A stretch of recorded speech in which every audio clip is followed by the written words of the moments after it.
행록 4장 1절. 경석의 아우 윤경이 구리골에 계시는 상제를 찾아와서 배알하는도다. 상제께서 천지에서 현무가사를 부르니 내 형의 기운을 써야 할지니 내 형에게 구설인후를 움직이지 말고 동학의 시천주를 암송하되 기거동작에 잠시도 쉬지 말게 하라고 분부하셨도다. 행록 4장 2절. 안필성이 상제를 모시기를 기뻐하여 종종 음식을 대접하였도다. 어느 날 그가 동곡 앞 팟거리에서 상제를 만나 대접하려고 하는지라. 상제께서 그 뜻을 알아차리시고 내가 반찬을 마련하리라 하시고 못을 휘어서 낚시를 만들어 팟거리 근처에 있는 작은 웅덩이에 던지시니 잉어와 가물치가 걸렸도다. 이것으로써 반찬을 만들어 잡수시면서 필성과 함께 한때를 보내셨도다. 행록 4장 3절. 상제께서 장 성원에게 글을 써서 봉하여 주시면서 훗날에 보라고 이르셨는데 그 글은 이러하였도다. 행록 4장 4절. 하루는 김송환이 상제께 여쭈기를 하늘 위에 또 하늘이 있나이까. 상제께서 있느니라고 대답하시니라. 또 그가 여쭈기를 그 위에 또 있나이까. 상제께서 또 있느니라고 대답하셨도다. 이와 같이 9번을 대답하시고 그만 알아두라고 이르셨도다. 상제께서 후일에 그를 만사불성이라 평하셨나니라. 행록 4장 5절. 상제께서 김송환에게 시 한 수를 외워주셨도다.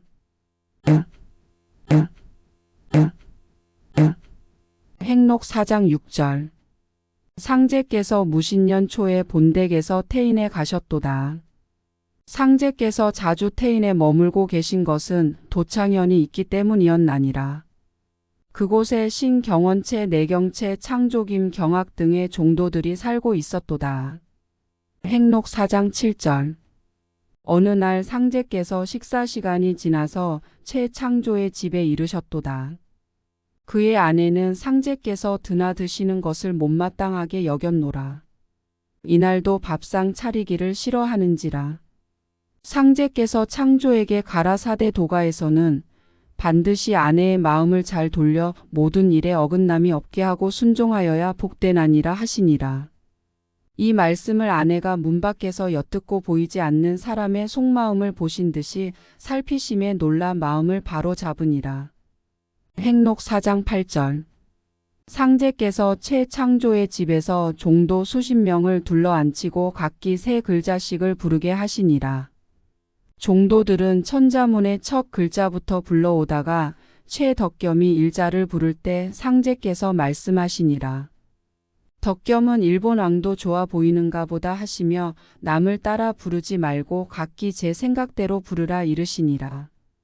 이튿날 밤에 상제께서 덕겸으로 하여금 담뱃대에 진을 쑤셔내되 한 번 잡아 놓치지 말고 뽑아서 문 밖으로 버리게 하시니 그는 말씀하신 대로 진을 바깥에 버리자 온 마을의 개가 일시에 짖는도다. 덕겸이 신기하게 느껴 어찌 개가 일제히 짖나이까라고 여쭈니 상제께서 가라사대 대신명이 오는 까닭이니라. 그가 무슨 신명이니까고 여쭈니 상제께서 시두손님이니 천자국이라야 이 신명이 들어오나니라고 일러주셨도다. 행록 4장 9절. 상제께서 어느 날 공우를 데리시고 태인 보림면 장제동을 지나는 길가에서 묘를 보시고 공우에게 이르시니라. 이 혈은 와우형이나 금혈형이라고 불리우니라. 그것은 혈명을 잘못 지어서 발음이 잘못되었느니라. 어디든지 혈명을 모르거든 용미 없이 조분하였다가 명사에게 혈명을 지은 뒤에 용미를 달면 발음이 되나니라 하셨도다. 행록 4장 10절. 종도들이 월에 따뜻한 어느 날 상제와 함께 보리밭길을 지날 때 이 세상에 빈부의 차별이 있는지라.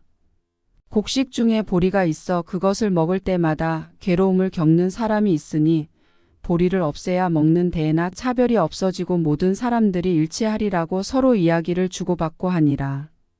상제께서 이야기를 수긍하시는 태도를 취하셨도다. 행록 4장 11절. 상제께서 전주 김준찬의 집에 가셔서 김덕창김, 준창김 낙범들과 자석을 함께 하시다가 가라사대 근자의 관묘에 치성이 있느냐고 하시기에 낙범이 있음을 아뢰었도다.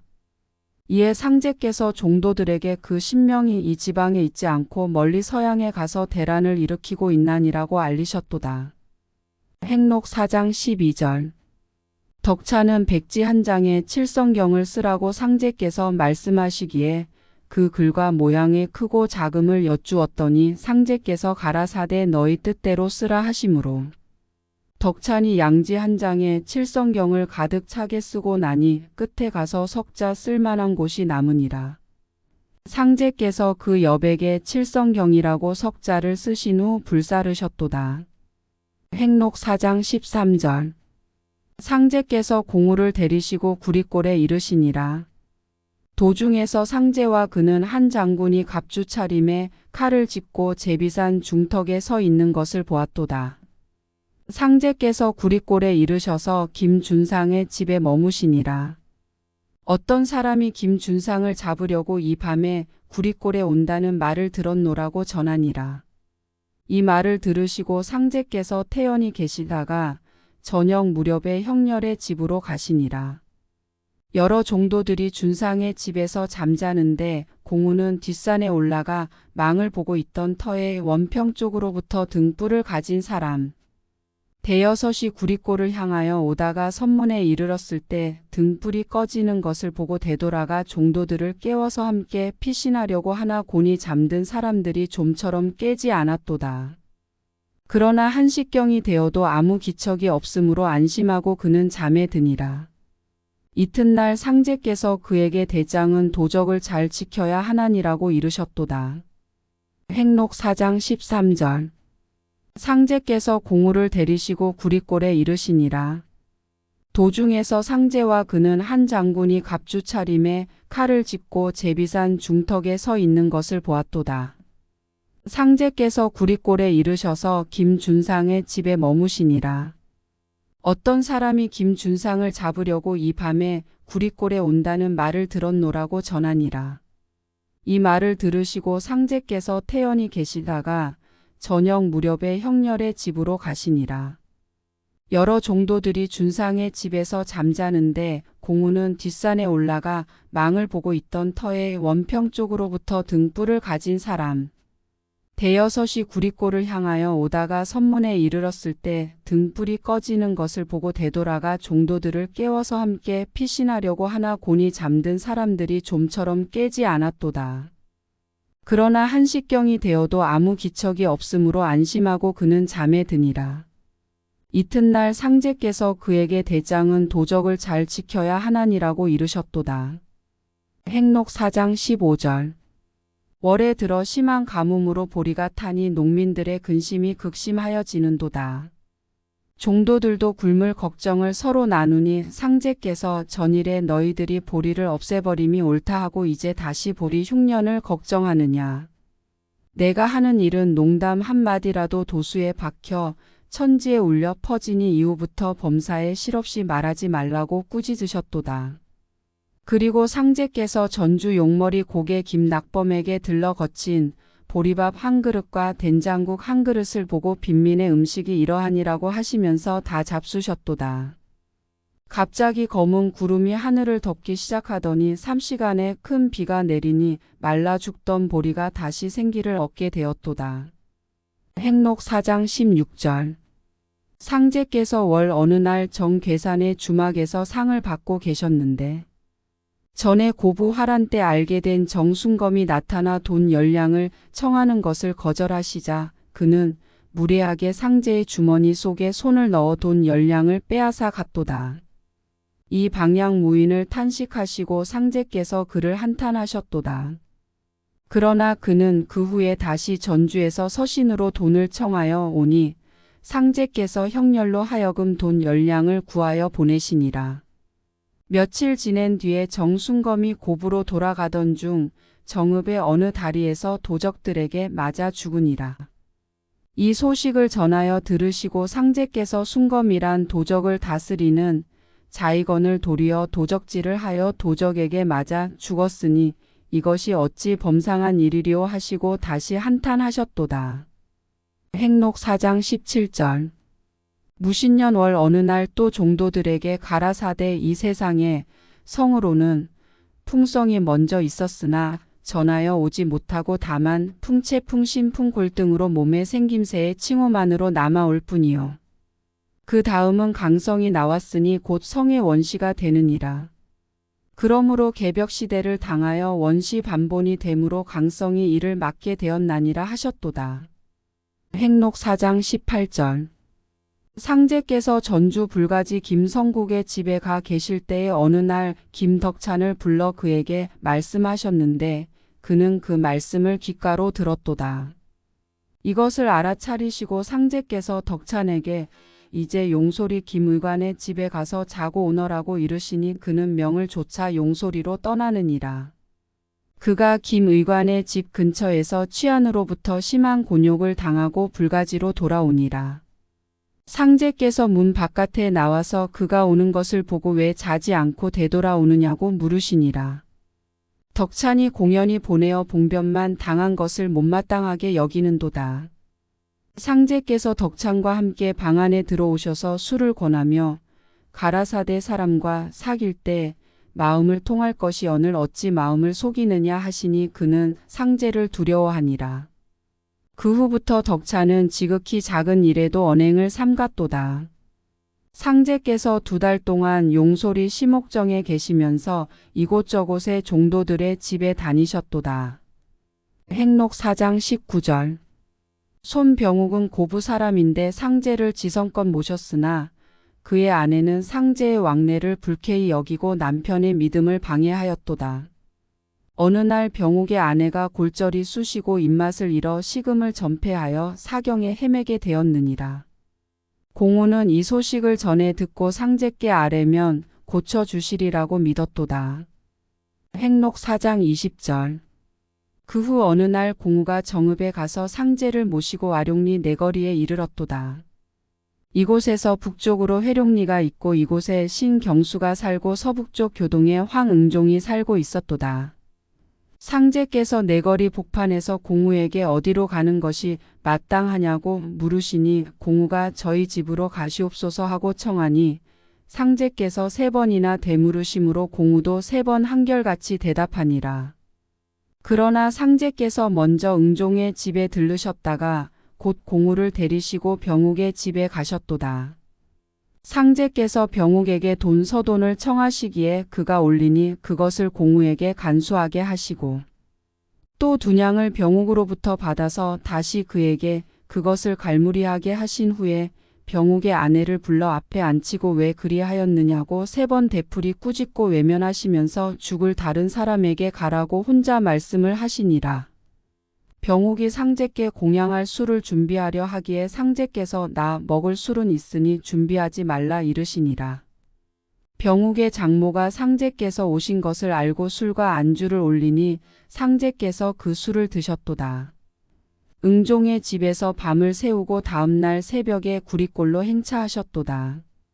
가시는 도중에 공우에게 사나이가 잘 되려고 하는데 아내가 방해하니 제 연분이 아니라 신명들이 없애려는 것을 구하여 주었노라. 이제 병은 나았으나 이 뒤로 잉태는 못하리라고 말씀하셨도다. 과연 그 후부터 그 아내는 잉태하지 못하였도다. 행록 4장 21절. 김병계가 16살 때 손바래기 앞에 있는 초강의 들판길로 오다가 진창에 빠져 오도 가도 못하고 있던 차에 마침 상제께서 손바래기로 오시던 길에 이것을 보고 뛰어들어 그 아이를 팔에 꼭 끼고 쏜살같이 들을 건너 손바래기에 이르셨도다. 상제께서 병계를 데리고 본대계까지 가셔서 모친을 베었도다. 새버선을 갈아 신으려는데 그것이 쭉 찢어지기에 다른 새 것을 한 손으로 신으셨도다. 그리고 부엌에 걸려있던 쇠고기를 모두 회로 만들어 잡수신 후에 병계를 보고 그놈 쓸만한 줄 알았더니 하시고 돌려보내시니 그제서야 그 아이는 허둥지둥 돌아가니 이 아이가 나중에 덕천면장이 되었도다. 행록 4장 22절. 훗날에 윤경이 상제를 찾아뵈었고 고부인과 희남의 병세를 알리니라. 소식을 듣고 상제께서 내일 살포정에 가서 나를 기다리라고 이르셨도다. 윤경은 이튿날 살포정으로 갔으나 상제를 배웁지 못하여 바로 태인 소태원 주막으로 가니라. 주막 주인이 윤경의 물음에 선생님께서 윤경을 세울로 보내라고 전하니 그는 세울로 떠나가니라. 그는 도중에서 일병 수백 명을 만나 검문을 받았으나 가환으로 의사를 모시러 가는 길이라고 알리니 저희들이 모두 물러가는도다. 윤경이 세울에 가서 상제께 배하라니 상제께서 오늘은 병세가 어떠냐고 물으시니라. 윤경이 집에서 일찍이 떠났으므로 잘 모르나이다고 아랜즉 상제께서 내가 무엇하러 왔느냐고 꾸짖으시니 윤경은 몸 둘바를 모르더라. 이날 밤에 상제께서 윤경으로 하여금 밤이 새도록 문 밖을 돌게 하셨도다. 윤경이 졸음을 달래면서 돌고 있는 중에 첫 닭이 울더니 상제께서 문 밖으로 나오셔서 내가 졸리지 않느냐고 물으시기에 윤경이 졸리지 아니하나이다고 여쭈니 그럼 나와 함께 백암리로 가자 하시고 길을 떠나시니라.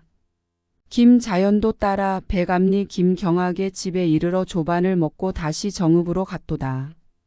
상제께서 일행을 앞세우기도 하고 뒤에 따르게도 하시면서 얼마 동안 가시다가 일본 사람을 보는 것이 좋지 않다 하시고 정읍 노송정에 이르셨을 때 좀 지체하였다가 가는 것이 가하다 하시고 반시간쯤 쉬시니라.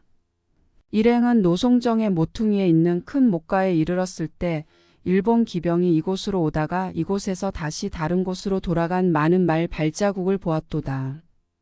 이때 상제께서 대인의 앞길에 저희들이 어찌 감히 몰려오리오라고 외치셨도다. 옆에 있던 윤경이 행인으로부터 수십 명의 일본 기병이 이곳에 달려왔다가 딴 곳으로 갔다는 사실을 알게 되니라. 상제께서 대응리에 이르셔서 고부인과 희남의 병을 돌보시니라. 그들은 병에서 건강한 몸을 되찾았도다. 행록 4장 23절. 상제께서 무신년 어느 날 고부인에게 내가 떠날지라도 그대는 변함이 없겠느냐고 말씀하시니 부인이 대하여 어찌 변함이 있겠나이까고 대답하였도다. 행록 4장 24절. 이 대답을 듣고 상제께서 글 한 수를 지으셨도다. 행록 4장 25절. 그리고 고부인에게 다시 가라사대 내가 없으면 8가지 병으로 어떻게 고통하리요. 그 중에 단독이 크리니 이제 그 도끼를 제거하리라 하시고 부인의 손등에 침을 바르셨도다. 행록 4장 26절. 다시 크나큰 살림을 어찌 홀로 맡아서 처리하리오라고 말씀을 하시니 고부인은 상제께서 멀리 외방으로 출행하시려는 것으로 알았도다. 행록 4장 27절. 월에 이르러서도 가뭄이 계속되어 곡식이 타 죽게 되매 김병욱이 김윤근으로 하여금 상제께 이 사정을 전하게 하니라. 사정을 알아차리시고 상제께서 덕찬에게 그의 집에서 기르는 돼지 한 마리를 잡아오게 하고 종도들과 함께 그것을 잡수셨도다. 이때 갑자기 내성이 일고 비가 쏟아지는 것을 보고 윤근은 선생이 곧 만인을 살리는 상제신이라고 고백하였도다. 행록 4장 28절. 월 어느 날 밤에 도적이 백남신의 침묘를 파고 두꼬를 훔쳐갔도다. 김병욱이 사람을 보내어 상제께 이 소식을 아뢰었도다. 상제께서 촛불을 밝히시고 밤을 새우기를 초상난 집과 같이 사흘을 지내시고 난 후 남신에게 두꼬를 찾으려고 애쓰지 말고 한적한 곳에 거처하되 다른 사람의 왕래를 끊고 기다리면 처서절에 그 도적이 두꼬를 가져오리라고 전하게 하시니라. 남신은 백운정에 거처하면서 명을 줬으니라. 월에 접어들면서 친산의 아래 동리의 어른이 마을 사람들과 상의한 끝에 친산 밑에 사는 사람으로서 굴총을 당하고도 가만히 있을 수 없으니 마을 사람들이 두루 찾고 그것을 찾는 사람에게 묘주의 상을 후하게 주기로 결의하였느니라. 마을 사람들이 각 방으로 찾는 도중에 두꼬를 가지고 마을 어른을 찾는 동리 한 사람이 나타난지라. 그 어른이 이 사람을 데리고 백운정에 있는 묘주를 찾으니라. 그날이 곧 처서절이었도다. 그런데 두꼬를 찾았다는 자가 도적의 누명도 벗고 상도 탈 욕심으로 동리의 어른을 찾았도다. 행록 4장 29절. 병욱이 용두치 주막에 계시는 상제를 찾아뵈었고 그 사실을 아뢰니 상제께서 그 도적을 어떻게 하려느냐고 물으시므로 병욱이 이미 경무청에 보냈나이다고 여쭈니 가라사대 사람을 잘 타일러서 돌려보낼 일이거늘 어찌 그렇게 하였느냐. 속히 푸른 의복 한 벌을 지어오라. 병욱이 명하심을 남신에게 전하니 남신은 푸른 의복 한 벌을 상제께 올렸도다. 상제께서 그 옷을 불사르시고 이것으로써 그 사람을 징역에나 처하게 하리라고 말씀하시니라. 훗날에 종도들이 처선 아래 찾게 된 연유를 여쭈어 보았더니 모든 사사로운 일이라도 천지공사의 도수에 붙여두면 도수에 따라서 공사가 다 풀리니라고 이르셨도다. 행록 4장 30절. 차 경석이 상제를 섬긴 후부터 집안일을 돌보지 않아 집안 형편이 차츰 기울어져 가니라. 그의 아우 윤칠이 선생을 따르면 복을 받는다더니 가훈이 기울기만 하니 허망하기 짝이 없소이다. 직접 제가 선생을 배웠고 항의하리이다 하고 불평을 털어놓고 상제를 만나러 가는 중로에서 큰 비를 만나 옷을 푹 적시고 동곡에 이르러 상제를 배운지라. 상제께서 그를 보시고 꾸짖어 말씀하시기를 이 부근에 의병이 자주 출몰하기에 관군이 사방을 수색하고 있는 중인데 너의 비를 맞은 행색을 보면 의병으로 오인하고 너에게 큰 환난이 닥치리니 어서 다른 곳에 가서 숨었다가 부르거든 나오라 이르시고 그를 다른 곳에 숨게 하셨도다. 그리고 형렬에게 윤치를 오게 하고 그를 만나 돈성량을 그에게 주시면서 말씀하시기를 내가 수일 후에 정읍으로 갈 터이니 내가 빨리 가서 그곳에서 나를 기다리라 하시니라. 윤칠은 아무 말도 못하고 그대로 돌아가니라. 수일 후에 상제께서 고부 아룡리에 가셔서 경석에게 사람을 보내어 고부 학동으로 오라고 전하게 하셨도다. 경석이 전하여 듣고 이튿날 황망이 학동에서 상제를 배우니 가라사대 내가 윤칠이 두려워서 너의 집으로 가기 어려우니 이 일극을 가져가라 하시고 돈 10단량을 주시니 경석이 돈을 받아들고 여쭈기를 무슨 일로 그렇게 엄절하신 말씀을 하시나이까 하니 상제께서 일전에 윤칠이 동곡에 온 것을 보니 살기를 띄었는데 돈이 아니면 풀기가 어려우므로 돈성량을 주어 돌려보낸 일이 있었느니라고 알려주셨도다. 행록 4장 31절. 상제께서 인사를 드리는 김갑칠에게 농사 형편을 물으시니 그는 가뭄이 심하여 아직까지 모를 심지 못하여 민심이 매우 소란스럽나이다고 아뢰었도다. 상제께서 그 말을 들으시고 내가 비를 빌러왔도다. 우사를 너에게 붙여 보내리니 곧 돌아가되 도중에서 비가 내려도 몸을 피하지 말라고 이르시니라. 갑칠은 발병 때문에 과히 좋아하지 아니하니라. 상제께서 눈치를 차리시고 사람을 구제함에 있어서 어찌 일각을 지체하리오 하시고 가기를 독촉하시니라. 갑칠이 서둘러 돌아가는 길에 원평에 이르러서 비가 내리기 시작하였도다. 잠깐 사이에 하천이 창일하여 나무다리가 떠내려가게 되니라. 행인들은 모두 담비라 일컬으면서 기뻐하는도다. 흡족한 비에 모두들 단숨에 모를 심었도다. 행록 4장 32절. 상제께서 무신년 월에 구리골 약방에 계실 때 양지에 글을 쓰시더니 전 간제의 문도명이 대립을 쓰고 행의를 입고 나와서 선생님 배웠겠습니다 하며 절을 하기에 상제께서 돌아보시며 말씀하시기를 나는 너희 선생이 아니로다 하시며 절을 받지 아니하시니 그 사람들이 자리에서 일어나 우두커니 섰다가 물러갔도다. 행록 4장 33절. 또 한 번은 음양 두 글자를 써서 약방 윗벽에 붙이고 그 위에 백지를 덧붙이고 누가 걸리는가 보라 하시니라. 한참 후에 나약한 자가 걸렸다고 말씀하셨도다. 행록 4장 34절. 또 어느 날 낙양의 들 근방을 지나실 때 황소 2마리가 싸우는 것을 보시고 가까이 다가가서 뿔을 두 손으로 하나씩 잡고 속 위에 무슨 말씀을 이르시니 소들이 흩어져 가는도다. 행록 4장 35절. 상제께서 여러 종도를 데리고 익산리를 거쳐 나루터에 이르시니 사공은 없고 빈배만 있는지라. 상제께서 친히 노를 저어 건너가서 하늘을 쳐다보고 웃으시니라. 종도들이 우러러 보니 이상한 서운이 노를 저어 하늘을 건너가는 모양을 이루었도다. 행록 4장 36절. 무더운 여름 어느 날 상제께서 김병욱의 집에 들르시니 종도들이 많이 모여 있었도다. 병욱이 아내에게 점심 준비를 일렀으되 아내는 무더운 날씨를 이기지 못하여 괴로워하면서 혼자 불평을 하던 차에 갑자기 와사증에 쓰러지는지라. 이 사정을 들으시고 상제께서 가라사대 이는 그 여인의 불평이 조항의 노여움을 산 탓이니라 하시고 글을 써서 병욱에게 주시면서 아내로 하여금 부엌에서 불사르게 하셨도다. 아내가 간신히 몸을 일으켜 부엌에 나가서 그대로 행하니 바로 와사증이 사라졌도다. 행록 4장 37절. 무신년 여름에 문 공신이 동곡에 와서 상제께 배할하니라. 그 자리에서 상제께서 그를 보고 내가 허물을 뉘우치고 습성을 고치지 아니하면 앞날에 난경이 닥쳐오리라고 꾸짖고 타이르셨도다. 행록 4장 38절. 상제께서 어느 날 공신에게 대천 이래에 묵은 목이 떠있고 가지는 12가지 잎은 잎이 피었으니 뚜렷이 이러리 히도다. 월 새단풍 바람 잡아 탕금하니 슬프다 저 새소리 기촉도 불여기를 일삼더라는 시조 한 수를 외워주셨도다. 행록 4장 39절. 상제께서 경석의 집에 머물고 계시다가 동곡에 이르셨도다. 한 공숙이 어느 날 상제를 배할하러 온지라.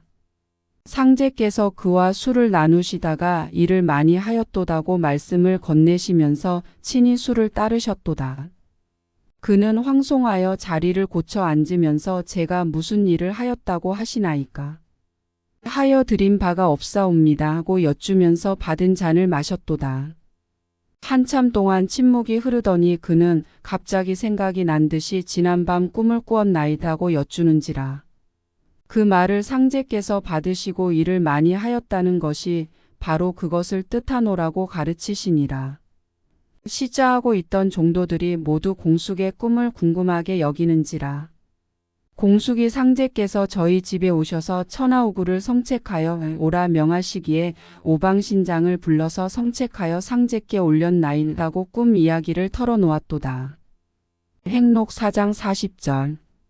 상제께서 하루는 공우를 데리고 어디를 가실 때 공우에게 우산을 사서 들게 하셨도다. 공우는 상제께서는 원래 우산을 받는 일이 없었고 비록 비오는 날 길을 가실지라도 비가 몸에 범하는 일이 없었던 일을 생각하여 이상히 여기더니 뜻밖의 비가 오는도다.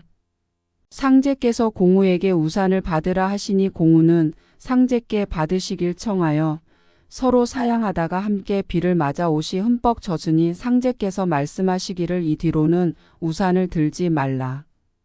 의례심과 두 마음을 품으면 신명의 의모를 받지 못하나니라고 하셨도다. 행록 4장 41절.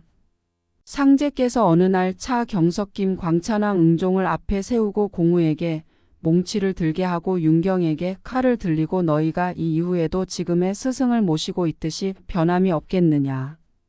변함이 있으면 이 몽치로 더수군이를 칠 것이요. 이 칼로 배를 가를 것이니라고 꾸짖기도 하고 타이르시기도 하셨다. 행록 4장 42절. 또 하루는 상제께서 종도들에게 이르시니라.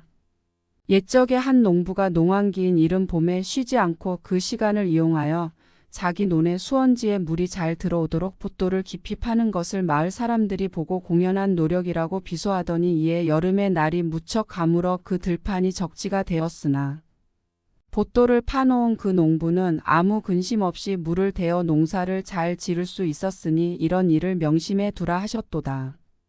행록 4장 43절. 상제께서 종도들이 모여 있는 곳에서 초목 중에 년에 자라는 것에 무엇이 제일 많이 자라느뇨 물으시니 종도들이 대라고 아뢰니 말씀하시기를 그 기운이 만물에 특장하니 감하여 쓰리라 하시고 공사를 행하시더니 이해 되는 잘 자라지 않았도다. 행록 4장 44절. 이에 가을 어느 날 상제께서 안내성에게 이르시기를 너는 부지런히 농사에 힘쓰고 밖으론 공사를 받드는 것을 게을리하지 말라. 안으론 설령의 향화와 봉친 융영을 독실히 하여 내가 돌아오기를 기다리라 하시도다. 행록 4장 45절. 상제를 배웠고 인사를 묻는 사람이 많았도다. 상제께서 그런 사람을 대하실 때마다 당사자와 심부름으로 온 사람과의 관계를 물으시니라. 일가나 친척이 되지 않으면 그 부형과의 관계를 물으시고 아무 관계가 없으면 관계없는 사람이 어찌 왔느뇨 하시면서 돌려보내시곤 하셨도다. 행록 4장 46절. 상제께서 섣달 어느 날 공신을 대동하고 고부로 가시다가 행로에 아는 벗이 있느냐고 물으시니 그는 운살리에 신경수가 있나이다고 아뢰었도다.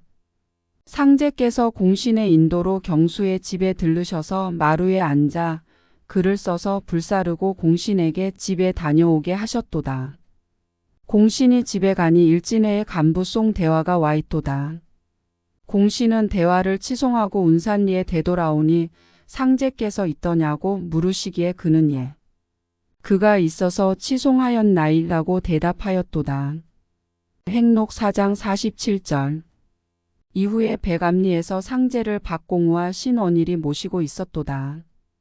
이때 종도 김경학의 청거로 김영학이 상제를 배알하였을 뿐 상제께서 이래 동안 아무런 말씀을 하시지 않았도다. 영학이 매우 불만을 품기에 공우와 원일이 그에게 그대가 상제께 삼가 사사하기를 청하면 빨리 가르쳐 주시리라고 일러주니 그때야 그는 사사하기를 청하니 상제로부터 승낙을 얻었느니라. 그런데 상제께서 갑자기 그를 꾸중하시는도다. 영학은 두렵기도 하고 분하기도 하여 문 밖으로 나가니라. 상제께서 영학을 불러들여 너를 꾸짖는 것은 내 몸에 있는 두 척신을 물리쳐 내려 하는 것이니 과히 불만을 사지 말라고 타이르셨도다. 영학이 무슨 척이니까? 깨닫지 못하겠나이다고 되물은즉 너는 18살 때 살인하고 금년에 또 살인하였나니 잘 생각하여 보라고 회상을 촉구하시니 그는 예시를 더듬었도다.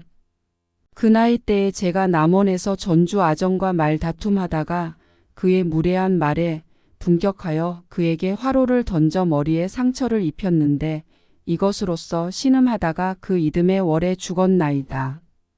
또 금년 봄에 장성 다동에서 사는 외숙인 김요선이 의병으로부터 약탈을 당하여 의병대장 김영백을 장성 백양사로 찾아가서 그 비행을 꾸짖으니 그 대장은 외숙에게 사과하고 그 의병을 찾아 총살하였나이다고 영학이 이 두 가지 일을 아뢰었도다. 행록 4장 48절. 종도들이 때때로 부자를 종도로 청거하면 상제께서 이것을 제일 괴로워하시니라.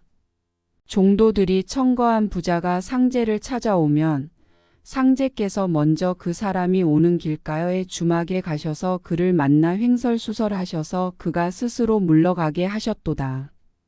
종도들이 이 일을 항상 궁금하게 여기고 있던 참에 그 연고를 여쭈니 가라사대 부자는 자신이 가진 재산만큼 그 자에게 살기가 붙어 있느니라. 만일 그런 자를 문하에 둔다면 먼저 그 살기를 제거하여 그 앞길을 맑게 해 주어야 할 터이니 그러자면 많은 시간이 낭비되고 공사에 막대한 지장이 오느니라.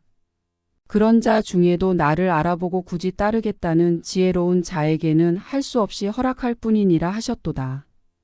행록 4장 49절. 상제께서 김자연의 집에 계실 때 상제께서 자연을 불러 가라사대 내가 공신의 집에서 여러 날을 숙식하였으니 공신을 내 집에 데려다가 잘 대접하라 하시니라. 자연이 깜빡 잊고 대접할 기회를 놓치니라. 상제께서 그에게 잘 못된 일이라 이 뒤로는 대접하려고 하여도 만날 기회가 없으리라고 말씀하시니라. 그 후 그들 두 사람은 과연 서로 만나지 못하였도다. 행록 4장 50절. 공우가 항상 술을 과음하여 주정이 심하거늘 하루는 상제께서 공우를 불러 가라사대 내가 너와 술을 비교하리라 하시고 상제께서 술을 많이 권하시다가 갑자기 너는 한 잔 술밖에 못 된다 하시니 그 뒤로는 공우가 한 잔만 마셔도 바로 취하여 더 마시지 못하였도다. 행록 4장 51절. 경석이 손수 가물치를 잡아 회를 쳐서 상제께 올리니 잡수시니라. 잠시 후에 상제께서 문 밖을 걸으시면서 하늘을 향하여 생선의 기운이 바라는도다고 웃으시면서 말씀하시는도다. 가물치 모양의 구름이 동쪽으로 움직였도다. 행록 4장 52절. 종도들이 걱정하는 일을 상제께 고하면 그 걱정은 항상 무의화로 풀렸도다. 그러나 고한 뒤에 다시 걱정하면 상제께서 내가 이미 알았으니 무슨 염려가 있느냐고 종도들을 위로하셨도다. 행록 4장 53절. 상제께서 태인 세울에 계셨도다. 어느 날 상제께서 박공우를 경석에게 보내어 그를 오게 하시니 경석이 와서 뵙느니라. 상제께서 그에게 돈을 주시며 돌아가서 쌀을 팔아 놓아라 명하시니라. 그는 그 돈을 사사로이 써버렸도다. 그 뒤에 상제께서 댁으로 돌아가셔서 부인에게 쌀을 많이 팔았느냐고 물으시니 부인은 모르는 일이라고 여쭈니라.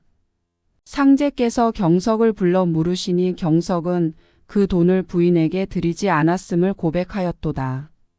이후로부터 상제께서 모든 일을 경석에게 부탁하지 아니하고 바로 고부인과 의논하여 일을 처리하셨도다. 행록 4장 54절. 상제께서 하루는 경석에게 검은색 두루마기 한 벌을 가져오라 하시고 내일을 다 벗고 두루마기만 입으신 후에 긴 수건으로 허리를 메고 여러 사람에게 일본 사람과 같으냐고 물으시니 모두 대하여 말하기를 일본 사람과 꼭 같사옵나이다 하노라. 상제께서 그 의복을 다시 벗고 내가 어려서 서당에 다닐 때 이웃 아이와 먹으로 장난을 하다가 그 아이가 나에게 지고 울며 돌아가서는 다시 그 서당에 오지 않고 다른 서당에 가서 그를 읽다가 얼마 후 병들어 죽었도다. 그 신이 원한을 품었다가 이제 나에게 해원을 구함으로 그럼 어찌하여야 하겠느냐 물은즉 그 신명이 나에게 외복을 입으라 함으로 내가 그 신명을 위로하고자 입은 것이니라고 이르셨도다. 행록 4장 55절. 김광찬이 어느 날 개벽 공사가 속히 결정되지 않으므로 모든 일에 불평을 털어놓고 나는 자살하겠노라고 말하여 좌석을 흐리게 하니라. 상제께서 자중을 보시고 모든 일에 때가 있나니 마음을 돌려 어리석음을 벗으라. 너희는 죽는 일을 장차 나에게서 보라고 이르셨도다. 행록 4장 56절. 상제께서 광찬이 불만을 품은 것을 심히 괴롭게 여기셔서 형렬에게 이르시니라.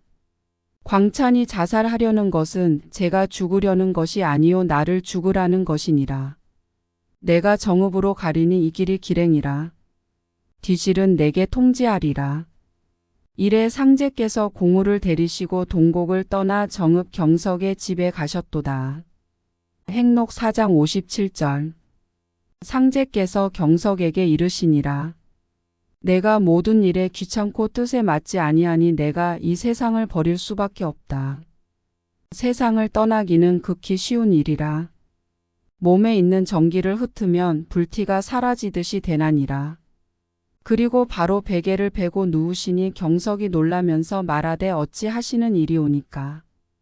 비록 불초하오나 모든 일을 명하심을 조차 수하라도 피치 아니하겠나이다. 걱정을 푸시옵소서 하고 맹서하니 상제께서 말씀하시기를 내가 능히 내 명을 조칠 수 있느냐 하시며 제3 다짐을 받으시고 일어나셨도다.